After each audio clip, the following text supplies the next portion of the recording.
اللهم صل وسلم وبارك على سيدنا محمد وعلى آله وصحبه وسلم. ازيكم حبايبنا في كل مكان، يا رب تكونوا بخير. مع قناة هلا حسنين. لو أول مرة بتشوفيني يلا فعلي زر الجرس عشان يوصلك مني كل جديد، واشتركي في قناتي. وإن شاء الله فيديو جديد النهاردة،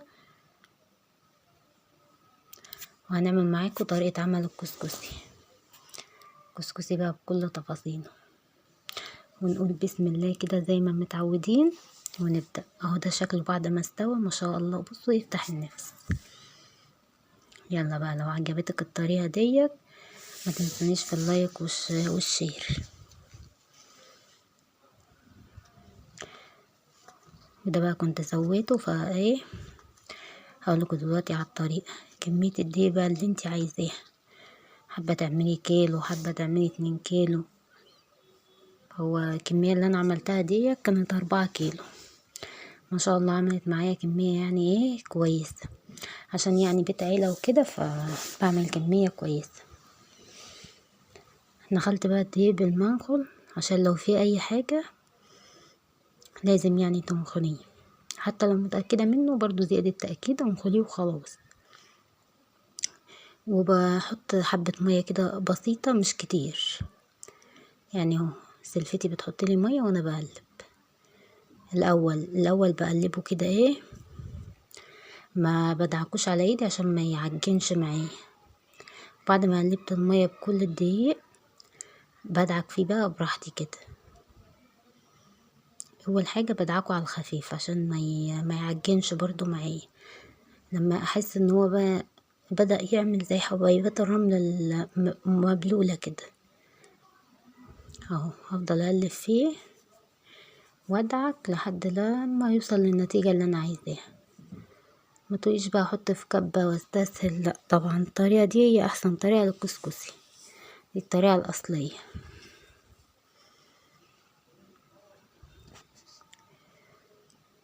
كنا بقى بنعمل على صينية انا وسلفتي عشان ايه نساعد بعض.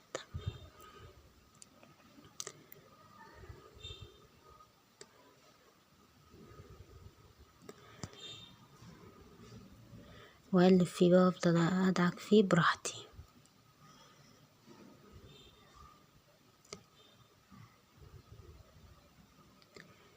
قلنا تغيير يعني، بدل الرز والمكرونات وكده فقلنا تغيير يعني ونعمل الأكلة دي.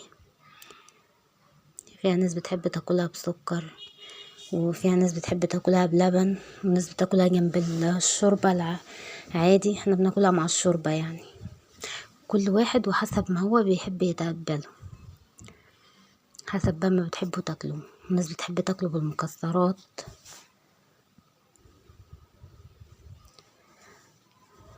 بس هو كان طعمه جميل والله يا جماعة، كان فظيع يعني، بالهنا والشفا لكل اللي كل.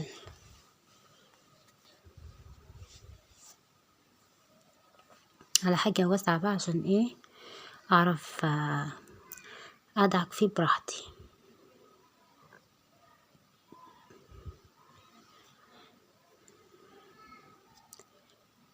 يعني انا قعدت اعمل فيه اكتر من نص ساعة كده، ساعة الا ربع. فضلت ادعك بالطريقة دي ساعة الا ربع. وبعدين بقى بجيب منخل واسع، ما نيجي بس نيجي نعمله هقول لكم. اخليه الاول يوصل للدرجة اللي انا عايزاها، بس اهم حاجة ما تكتريش مية في الاول عشان ما يعجنش منك ويمسك في بعضه. يعني انتي خلي المية كده حاجة بسيطة يعني تنسيم.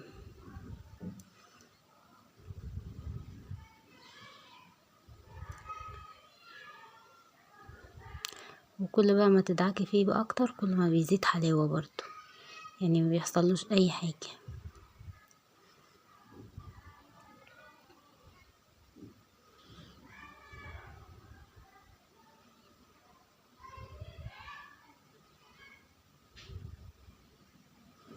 اهو لونه بدأ يختلف معايا، والدقيق كله حسيته ايه خلاص اختفى. يعني انتي من نص ساعة لساعة الا ربع تعملي فيه، يعني مش اقل من كده، اكتر ماشي بس مش اقل من نص ساعة، ساعة الا ربع. انا عشان الفيديو متسرع.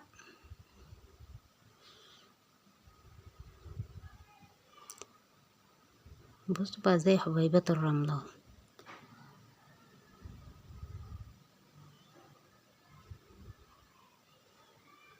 وحطينا في المية حبة ملح مش كتير برضو، يعني برضو حطينا حبة ملح بس مش كتير عشان ما يبقاش حدق جامد.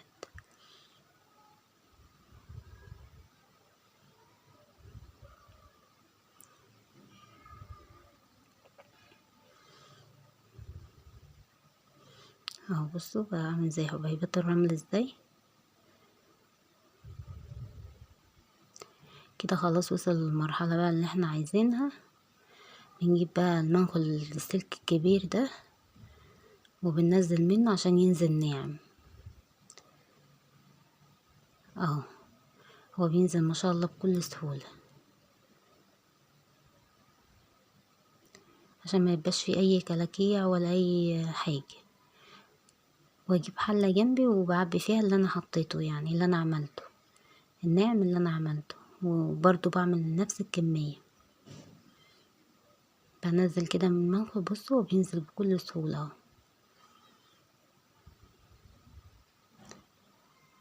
ما كانش في حاجة يعني كلكعت مننا ولا اي حاجة، الحمد لله يعني.